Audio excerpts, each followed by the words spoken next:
بسم الله الرحمن الرحیم. د خبرونو سرټیک. پاکستان د ملیشو پر پوستو باندې د افغان ځواکونو د بریدونو دوام. د افغانستان او د روسیې د بهرنیو چارو وزیران ترمنځ تلیفوني خبرې اترې او پر ملکی وګړو باندې د پاکستان برید.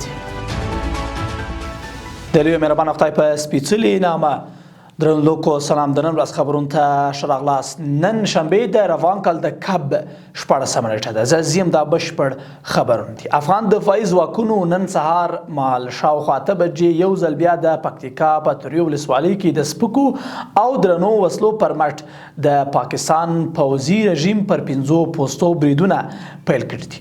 د تریو ولسوالۍ ولسوال ملا عبدالقدوس مخدوم وایي چې دغه بریدونه لا تر اوسه هم روان دي. دا په داسې حال کې ده چې همدا اوس د پاکستان د ملیشو پر وړاندې د رد ظلم انتقامي عملیات په مختلفو ځایو کې روان دي. د بهرنیو چارو وزیر مولوی امیر خان متقی د روسیې فدراسیون د بهرنیو چارو له وزیر سرګی لاوروف سره تلیفوني خبرې کړې. د بهرنیو چارو وزارت وایي چې په دې اړیکه کې دواړو لوریو د افغانستان او روسیې ترمنځ د دوه اړخیزو اړیکو اقتصادي همکاري او د سیمې د وروستیو تحولاتو په اړه خبرې کړې دي. مولوی امیر خان متقی د پاکستان له لوري د افغانستان د حاکمیت پر وړاندې د وروستیو تیریو په اړه د افغانستان موقف شریک کړي او ټینګار کړی دی چې د افغانستان اسلامي امارت د ستونزو د حل لپاره ډیپلوماټیکو لارو ته لومړیتوب ورکوي، خو د خپل ولس او خاورې د دفاع حق خوندي ګڼي. ورته مهال د روسیې د بهرنیو چارو وزیر سرګی لاوروف د سیمې د وضعیت په اړه اندېښنه څرګنده کړې او ویلي دي چې ستونزې باید د سیاسي ډیالوګ له لارې حل شي. بل خبر، د عامه روغتیا وزیر مولوی نور جلال جلالی د زړه ناروغیو د درملنې پروژې له مسولینو سره لیدنه کړې او د یادې برخې د ستونزو او اړتیاو په اړه یې خبرې کړې دي.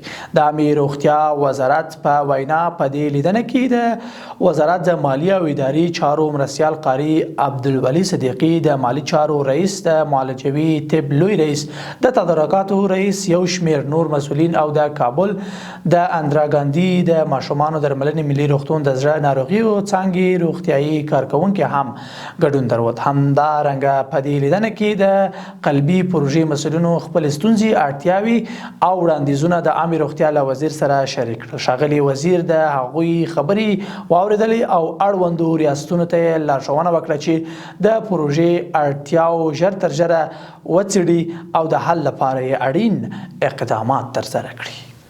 او روسي خبر ده چې د خوست ولایت مقام ویل مستغفر ګربز وایي چې پاکستانی پوځیانو د ګربز ولسوالۍ اړوند په بریخیلو سیمه کې د ملکی وګړو پر وړاندې کورونو د توپونو ډزې کړې دي. د نوموړي په وینا په ځوابي اقدام کې افغان ځواکونو پر فرضي کرښه د غلام خان په سیمه کې د پاکستاني عسکرو پوځي کلا په نښه کړې ده. قدرمنو له ملتیا مو مننه. تر بیا ښه وخت او ښې چارې.